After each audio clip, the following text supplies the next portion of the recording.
Welcome to the Leaders Insights podcast. Today's episode, Privacy Enhancing Technologies in Practice, a CDO playbook. Privacy enhancing technologies. Everyone name drops them, nobody deploys them. Are we still in the vaporware era? No, that era ended around 2023. The lesson the good operators already swallowed is this: privacy stopped being a compliance tax and became an architecture decision.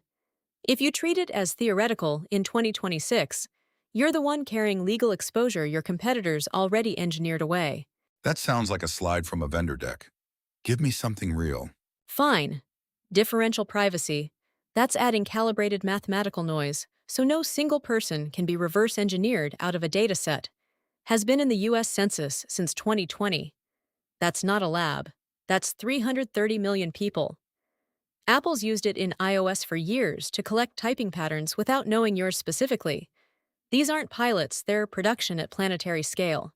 The census version got hammered for wrecking data accuracy on small towns. So the trade-off is real. It's real, and it's the whole point. Noise costs you fidelity. The mistake is thinking that's a bug. It's a dial.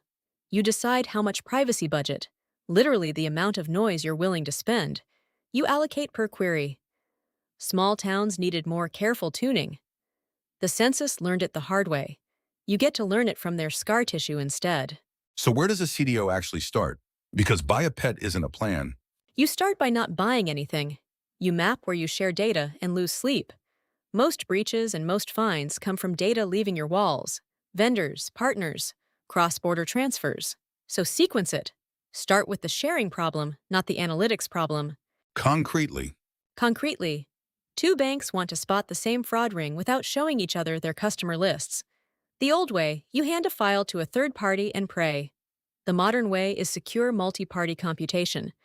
Several parties jointly compute an answer, while each keeps its own inputs hidden. Nobody sees the raw data. Everybody gets the fraud match. Companies like Bosch and various banks run this now for exactly that. and the honest downside? These things are famously slow and expensive to run. Some are.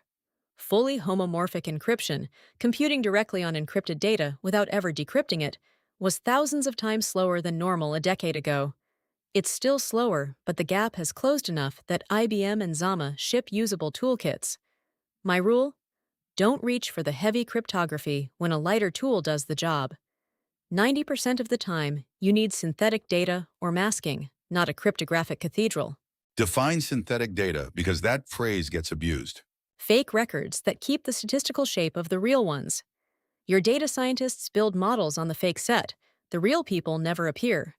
Gartner, and yes, they sell the narrative, projected synthetic would overtake real data in AI models around now, 2026.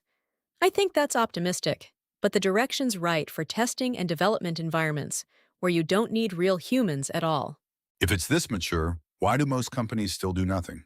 Because it doesn't show up in a quarterly number until the day it does, as a fine or a breach headline. And because CDOs let legal own privacy, so it stays a document instead of a system. The operators who win moved it into the data platform itself, as a default, so an analyst can't accidentally query raw personal data even if they try. Isn't there a risk you build a privacy fortress and your analytics program grinds to a halt? That's the failure mode, yes. You avoid it by embedding, not gatekeeping. If privacy is a committee that says no, you've failed. If it's a library your engineers call like any other function, adoption is invisible. The census stalled because they bolted it on late. You bolt it in early, at the schema level, and it's a non-event. One thing a CDO should do Monday morning. Pull your list of every place data leaves your organization, every feed, every partner, every export. Rank it by what would end your career if it leaked. Take the top one and ask a single question. Could this move without the raw data ever crossing the boundary? That answer is your first pet project. That's your 5.